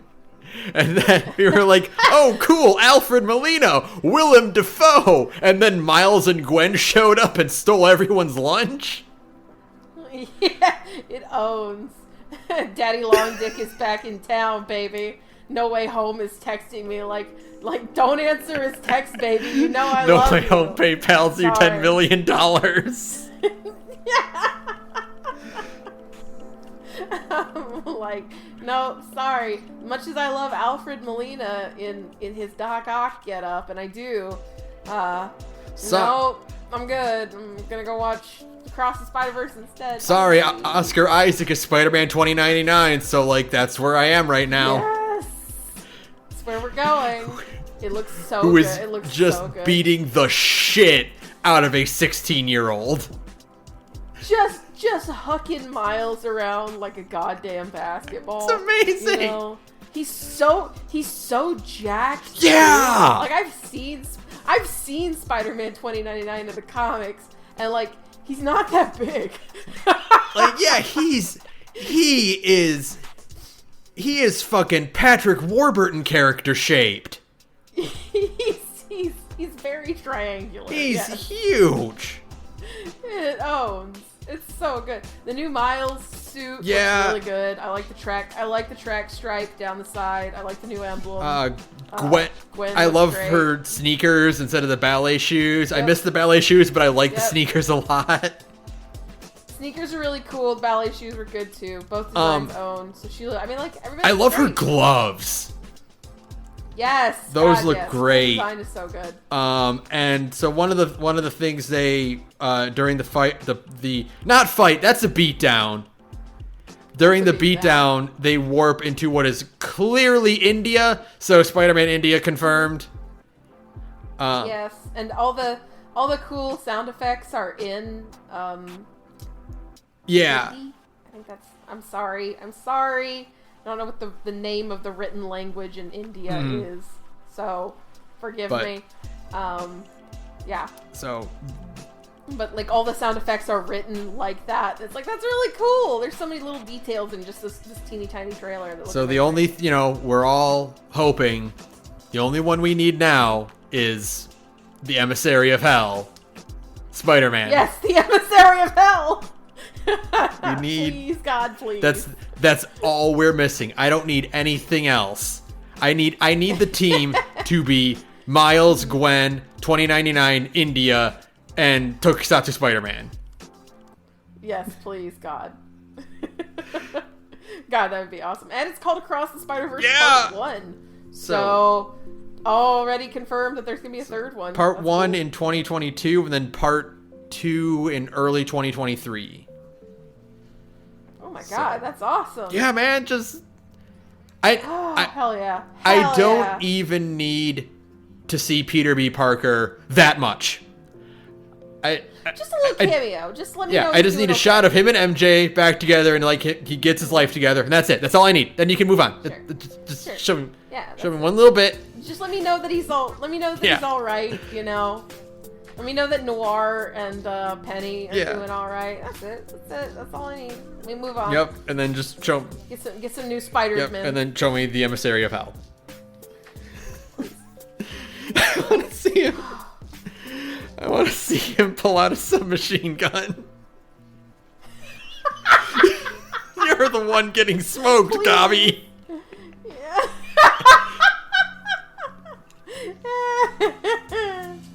Okay, so Spider-Verse 1 referenced the Spider-Man pointing meme. Yes. So Enter the Spider-Verse needs to reference weed being legalized. Yeah, absolutely. Across the Spider-Verse absolutely needs to reference. You're the one getting smoked, Gobby. It's so good. Oh god, so a lot of good things coming up. Yeah, I'm glad. Some good video games, some good movies, mostly good news in here. So that was nice. Yeah, I don't think we had anything that made me angry this month, which is weird because I tried to find sometimes I try to just find something to get mad about, but not this time. Sure. Well, you did good then. You did good. So yeah, it's December, so Thursday is the Game Awards. So Thursday's Game Awards. We will be streaming the Game Awards. We'll be doing that. And then we'll do something for the rest of the month, and then we'll do our usual gorgies at the end of the year too. Sure, we'll figure something out. By God, who knows? But yeah, we're back from our sort of hiatus thing. Thank you all for your patience. Next year I think I mentioned on the Discord, but I'm going to say it here. Next year we're doing a format change. I'm not telling you what the format change is, but we're doing another format change. Look forward to it. It'll be cool. If you're on the Discord, you already heard about it. Also, join our Discord, and then contribute to our Patreon as well to get cool Discord benefits. Patreon.com/thegorge. We love you forever. Thank you. All right. Ben, do the wrap up. That'll do it for us. Thank you to Broke Free for use of background music. You can follow me on Twitter at thegorgepodcast. You can follow Sara at radioinactivity. You can email us. You can email us at gmail.com. I hear it in my sleep. And if you want to listen to Sara, relevant topic to what we talked about earlier today that I connect somehow, you can listen to her other podcast. Good job. Hey, my other podcast called Big Gay Nerds. Where me and a bunch of cool queer friends get together and play tabletop games. We try out lots of different systems, and it's always a lot of fun. Right now, we're playing Beam Saber, a giant robot hack of Blades in the Dark, where it's just as much about the robots and the robot fighting as it is about politics, and it's a lot of fun. It's one of my favorite systems ever. I have always said I love Blades in the Dark a lot, so any Blades in the Dark hack is really cool. You can find us at SoundCloud, Big Gay Nerds on SoundCloud, and you can find the links to the rest of our social media from there. Thanks! Alright, that'll do it for us. What do you got this month? Or this week? What do I got? I don't even know. I'm tired.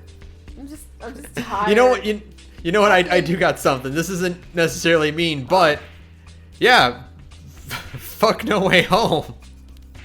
Spider-Verse just fucking wrecked your entire shop. I don't even care if Tobey Maguire and Andrew Garfield show up now. I know, and I'm sorry. I was like 10. I don't like Marvel movies. I don't like Marvel. But I was like tentatively interested in No Way Home because I like Alfred Molina's Doc Ock a lot, obviously. Yeah, I mean, it fires neurons in my brain to be like, these two things weren't connected at the time, but now they are. Like DC did their big crossover event for their live action stuff where it's like, oh, we got the actor from Smallville to do a thing. Yeah, absolutely. Oh, neat. And, the thing I thought that conceptually sounds very cool to me, right? Is the idea that Marvel Spider-Man is actually trying to save the lives of the other Spider-Man villains. That's cool to me. I think that's a very Spider-Man thing to be like, yeah, but they're not my villains and I don't want them to die. I want to save them from the moment they die. And it's like, oh, that's cool. I like that a lot. But then they did that stupid bullshit where they make fun of Doc Ock's name. And I was like, oh, right, I hate Marvel movies. I forgot. The only way they can redeem that joke is if the actual MCU Dr. Otto Octavius is like some loser. And they were like, you can't be Dr. Octavius because he sucks and there's no way you're the same person. Yeah. Right. It's not that they're making fun of his name being Otto Octavius. Because it's that like he sucks. Because like Otto Octavius isn't a weird name. That's like a pretty normal. It's like it's funny because it's it's got the 8 in it, like Doc Ock, like an octopus. But like, also fucking Spider-Man 2 already made that joke, but they did it better. They already made that joke and they did it way better with fucking JJJ saying like, oh, his name is Otto Octavius. He ends up with 8 arms, huh? That's funny, Like, I'm sorry. Like, that is the exact moment in that trailer I went, oh, fuck you, and basically turned it off. So, actually, rewind it. We're back. Fuck that stupid fucking line in No Way Home. What a way to kill everybody's enthusiasm for your movie. Like, everybody's so tired of Whedon dialogue, and you stick probably the most egregious example of Whedon dialogue. The worst. Yeah, I was gonna say the worst line in that trailer is "Please Scooby," because that one doesn't even make sense. Like, that doesn't. Scooby-Doo is about finding out that things that seem magic were actually mundane. Yeah, it's like solving mysteries and stuff. It's not about like fixing a problem. This is very clearly magic and there's no mystery. Yeah. It's like, I get what they're doing because calling them the Scoobies is a Whedon. It's a direct reference to Joss Whedon. But I hate Joss Whedon and I hate that line. It's stupid and bad. And so I don't care about No Way Home again. But you know what I do care about? Spider-Verse. Spider-Verse. I care about Miles Morales. I care about my boy Miles Morales. I care about Miles Morales dodging the bullet of his crush not being weirded out. Yeah, but that's only because like Miles's drawings are like normal. Have you seen the edits where it's like, she's like a furry instead?